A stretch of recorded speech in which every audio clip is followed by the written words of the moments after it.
Hello student, कैसे हो भाई सारे लोग।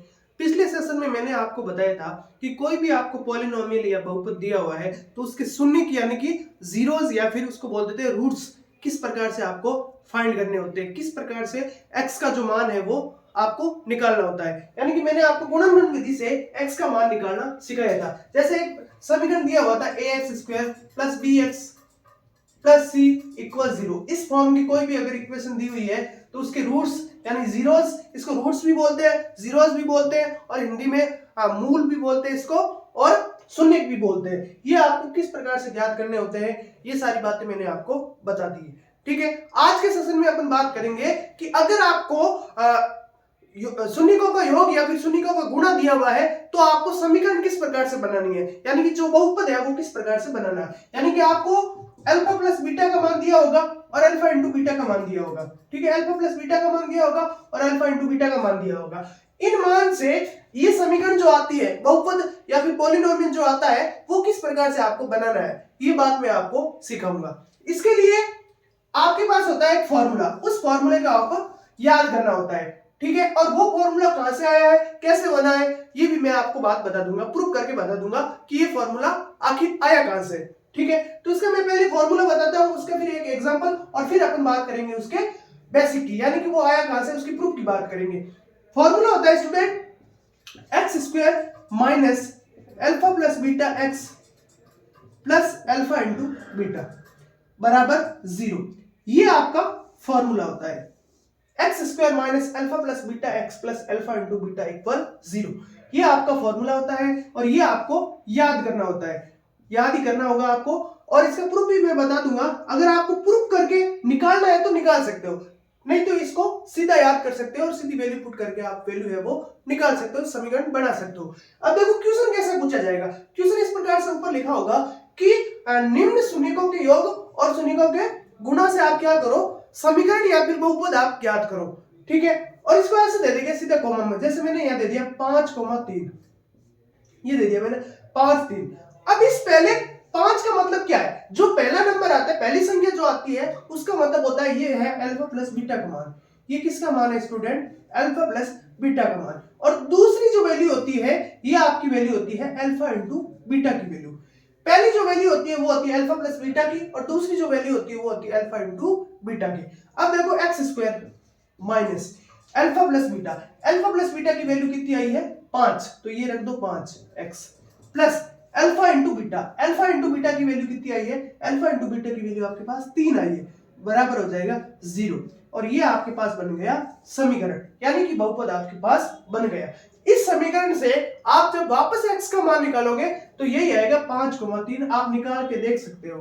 ठीक है, अब मैं बात करूंगा कि ये जो फॉर्मूला बना है x² - alpha plus beta x plus alpha into beta बराबर 0, ये फॉर्मूला आया कहां से, इसका प्रूफ मैं आपको बताऊंगा। अब देखो, अब ये जो अल्फा और बीटा ये जो शून्यक है ये क्या है, आखिर ये x का ही तो मान है। जैसे ये कोई समीकरण है इसमें x का ही तो ये मान है। जैसे मैं यहाँ पे लिखता हूं, कोई भी इक्वेशन लिखता हूं, जैसे मैंने ये लिख दी x² + 7x + 10 बराबर 0। यहां से अपन निकालेंगे, जैसे मैंने आपको बताया था फर्स्ट और लास्ट का गुणा करके और बीच वाले के टुकड़े करके, जैसे मैंने आपको ये निकालना बताया था। जैसे 7x के टुकड़े हो जाएंगे 5x + 2x + 10। यहाँ पे आप कॉमन लेओगे, यहाँ पे आप कॉमन लेओगे x कॉमन आ जाएगा, बचा क्या x + 5। यहाँ पे आप कॉमन लेओगे 2 कॉमन आ जाएगा प्लस का और बचा क्या x + 5। ये x + 5 x + 5 वापस आ गया कॉमन, इधर मैं लिखता हूं x + 5 कॉमन आ गया, बचा क्या है x + 2। अब देखो x + 5 x + 2, अब x का मान कब निकलेगा, बराबर सबके 0 था, x का मान कब निकलेगा, जब इसके बराबर 0 रखोगे तभी तो निकलेगा। x + 5 के बराबर एक बार 0 रखोगे और x + 2 के बराबर भी एक बार 0 रखोगे तभी तो आपके पास x का मान -5 और x का मान -2 निकलेगा। जब आप x + 5 और x + 2 के बराबर 0 रखोगे तभी तो आपके पास क्या निकलेगा, x का मान। इसी प्रकार से ये आपका अल्फा और बीटा क्या है, x का ही मान है, और ये अल्फा और बीटा मान x के कब आए, जब ये समीकरण होगा x - अल्फा बराबर 0 होगा और x - बीटा बराबर 0 होगा, तभी तो यहां से x का मान अल्फा और बीटा निकला है। अब देखो x - अल्फा बराबर 0 और अल्फा को उधर भेजेंगे, माइनस का इधर जाएगा तो किसका हो जाएगा, प्लस का। x का मान क्या आ गया अल्फा, और यहां माइनस का बीटा उधर भेजोगे क्या आ जाएगा, x बराबर प्लस का बीटा। ये एक्स का मान आ गया अल्फा और बीटा, और एक्स का मान अल्फा और बीटा आया कब, जब ये एक्स माइनस अल्फा बराबर 0 और एक्स माइनस बीटा बराबर 0 होगा तभी आएगा। ठीक है, अब देखो जैसे ये इक्वेशन है, जैसे देखो x प्लस 5 और x प्लस 2 बराबर 0, तभी इसका x का मान आया। यहां पर भी देखो x माइनस अल्फा और x प्लस बीटा, इसका मान 0 होगा तभी तो आएगा x माइनस अल्फा और x माइनस बीटा बराबर 0, तभी तो आपके पास क्या आएगा, अल्फा और बीटा x का मान आएगा। और इसी समीकरण से क्या बनती है, ये वाली समीकरण बनती है। इसी समीकरण से क्या बनती है, ये वाली समीकरण आपकी बनती है। किस प्रकार से बनती है अभी मैं आपको बताता हूं।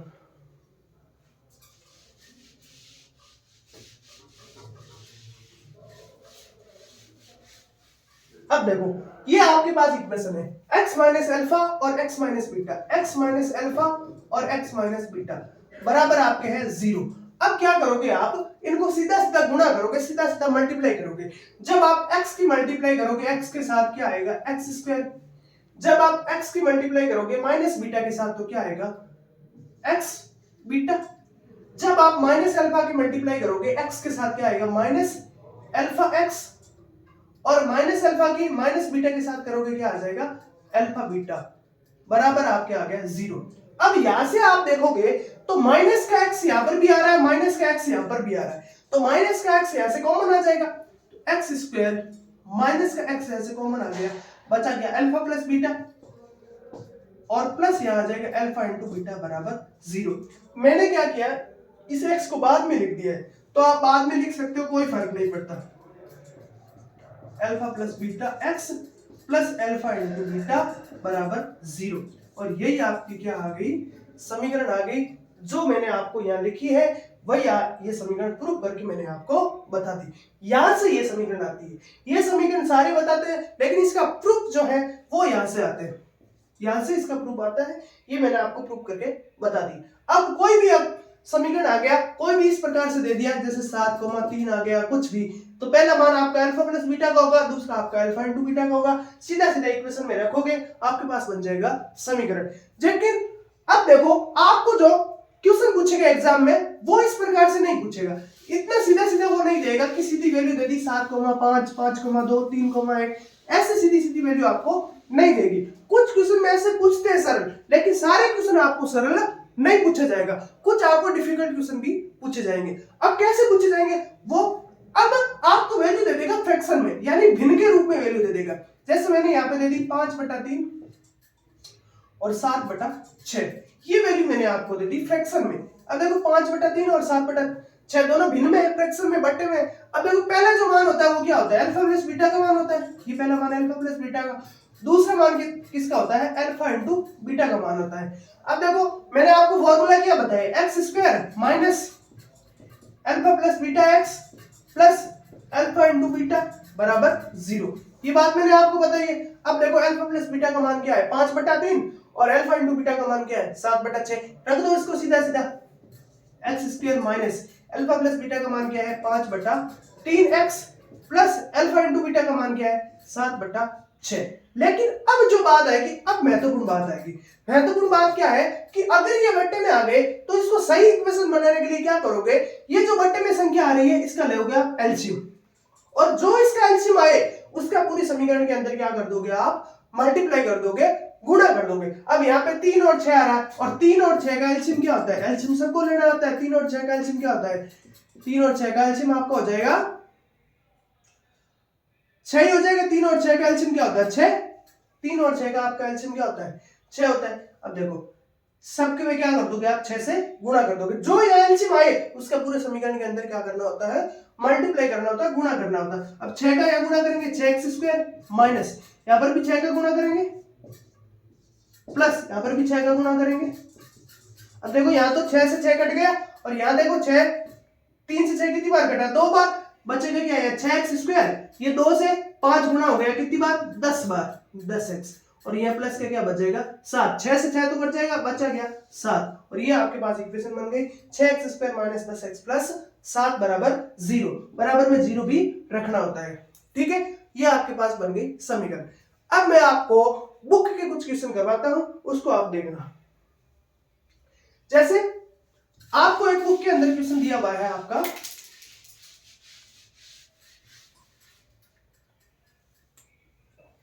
माइनस का 1/4 कॉमा 1/4।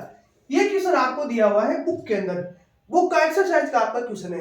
अब इसको सॉल्व करना है। मैंने आपको बताया पहला जो मान होता है वो किसका होता है, अल्फा प्लस बीटा का, और दूसरा जो मान किसका होता है, अल्फा इंटू बीटा का। सीधा फॉर्मूले में रख दो, x square minus alpha plus beta x plus alpha into beta बराबर 0। ये बात होती है। अब देखो अल्फा और बीटा का मान रख दो आप, x square minus alpha plus beta का मान क्या है, माइनस का 1/4, माइनस का 1/4 माइनस का x plus alpha into beta, alpha into beta का मान क्या है, 1/4। ये मान है। अब देखो पहला स्टेप आप क्या करोगे, ये माइनस है, अंदर माइनस है, माइनस वो माइनस से मल्टीप्लाई करते हैं तो क्या हो जाता है, प्लस हो जाता है। ये माइनस माइनस हो गया आपका प्लस 1/4 एक्स प्लस क्या बच जाएगा 1/4। अब देखो यहाँ बट्टे में नीचे 4 आ रहा है, 4 आ रहा है तो आप क्या करोगे, इस समीकरण में पूरे से 4 से मल्टीप्लाई कर दोगे। तो मैं यहाँ पर इस समीकरण को पूरे से 4 से मल्टीप्लाई करता हूँ, तो एक्स स्क्वायर को 4 से मल्टीप्लाई किया 4x स्क्वायर प्लस यहाँ पर भी 4 से मल्टीप्लाई करेंगे। अब देखो यहाँ 4 से 4 कैंसिल हो गया, यहाँ पर भी 4 से 4 कैंसिल हो गया, बचा क्या यहाँ पे 4x स्क्वायर प्लस यहाँ 1 को x से गुणा करेंगे, x से बचेगा प्लस यहाँ पे भी क्या बचा 1, और ये आपके पास आ गई इक्वेशन, ये आपका बहुपद बन गया। इस प्रकार से आपको करना है। एक और एग्जांपल बताता हूं मैं आपको बुक का ही, इधर देखो आपको दिया हुआ है 0,√5। अंडर रूट का कुछ आ जाए तो आपको डरना नहीं है, क्योंकि सेम वैसे ही करना है। 0,√5 आपको दिया हुआ है, तो ये जो मान है ये किसका है, अल्फा प्लस बीटा का, और ये जो मान है ये किसका है, अल्फा इंटू बीटा का। सीधा सीधा ये फॉर्मूला है, इस फॉर्मूले में आप रख दो। क्या फॉर्मूला है, x square minus alpha plus beta x plus आ जाएगा अल्फा इंटू बीटा बराबर आपका 0 आ जाएगा। एक्स स्क्वायर की जगह x square minus alpha plus beta, alpha plus beta का मान आपके पास क्या है 0 है, तो ये मैंने रख दिया 0 into x plus alpha into beta, alpha into beta का मान आपके पास क्या है अंडर रूट का 5 बराबर क्या है 0। अब 0 को किसी भी संख्या से गुणा करो क्या हो जाएगा 0, तो ये पूरा टर्म आपके पास हो गया 0, बचा क्या x square plus under root 5 बराबर 0। ये आपके पास आ गया, आपका आंसर आ गया और आपके पास समीकरण भी बन गई। इसी प्रकार से मैं आपको एक और एग्जांपल बता देता हूं, जैसे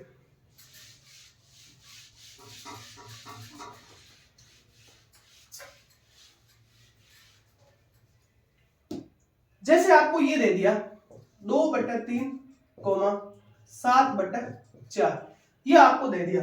अब जो पहला मान होता है वो क्या होता है अल्फा प्लस बीटा, जो दूसरा मान होता है ये क्या होता है अल्फा इंटू बीटा। ये हो गया, सीधा सीधा फॉर्मूले के अंदर लिखो x square minus alpha plus beta x plus alpha into beta बराबर 0। रखो मान x square minus alpha plus beta का मान क्या है 2/3 x plus alpha into beta, alpha into beta का मान क्या है 7/4 बराबर 0। अब देखो मैंने आपको क्या बताया कि जो नीचे आए, जो नीचे बट्टे में आए उसका क्या करना है एलसीएम, और उस एलसीएम का पूरे समीकरण के अंदर क्या करना है गुणा। अब देखो 3 और 4 का एलसीएम क्या होता है, एलसीएम सबको निकालना होता है, लेकिन मैं आपको बता देता हूँ किस प्रकार से एलसीएम निकालना। पहले 2 का डिवाइड दो, 3 में तो नहीं जा रहा, 3 4 में जा रहा 2 बार, वापस 2 का दो 3 में नहीं जा रहा और 2 में एक बार, अब 3 का देंगे ये 1 1 कितना आ गया 12 आ गया। 3 और 4 का एलसीएम कितना होता है 12, इसलिए अपन क्या करेंगे इस पूरे समीकरण में 12 से मल्टीप्लाई कर देंगे। 12x स्क्वायर माइनस यहाँ पर भी 12 से मल्टीप्लाई करेंगे प्लस यहाँ पर भी 12 से मल्टीप्लाई करेंगे 7/4। अब देखो ये 12 से 3 कट गए कितनी बार 4 बार, और ये 12 4 से कितनी बार कटा 3 बार, क्या बचा 12x स्क्वायर, 4 को 2 से गुणा करेंगे कितना आ जाएगा 8 माइनस का 8x प्लस ये 3 7 से गुणा होगा कितनी बार 21 बार बराबर 0 आपका, और ये आपका आंसर आ गया 12x square minus 8x plus 21 बराबर 0। इस प्रकार से आपको ज्ञात करना है। ठीक है, एक क्वेश्चन मैं आपको देता हूं वो आप खुद करना, कमेंट सेक्शन में बताना। जैसे मैंने आपको दे दिया 8/6 9/5, इसको आप करना कमेंट सेक्शन में। इसी प्रकार से आपकी सेकंड एक्सरसाइज यानी कि प्रश्नावली दूसरी है, ये पूरी तरीके से खत्म होती है। नेक्स्ट जो अगला वीडियो अपना आएगा, नेक्स्ट वीडियो, उसमें मैं आपको कराऊंगा तीसरी प्रश्नावली जिसका नाम है लीनियर इक्वेशन। उसके अंदर 3 मेथड मैं आपको बताऊंगा बहुत अच्छी तरीके से। आज के लिए इतना ही, बाकी कल। धन्यवाद।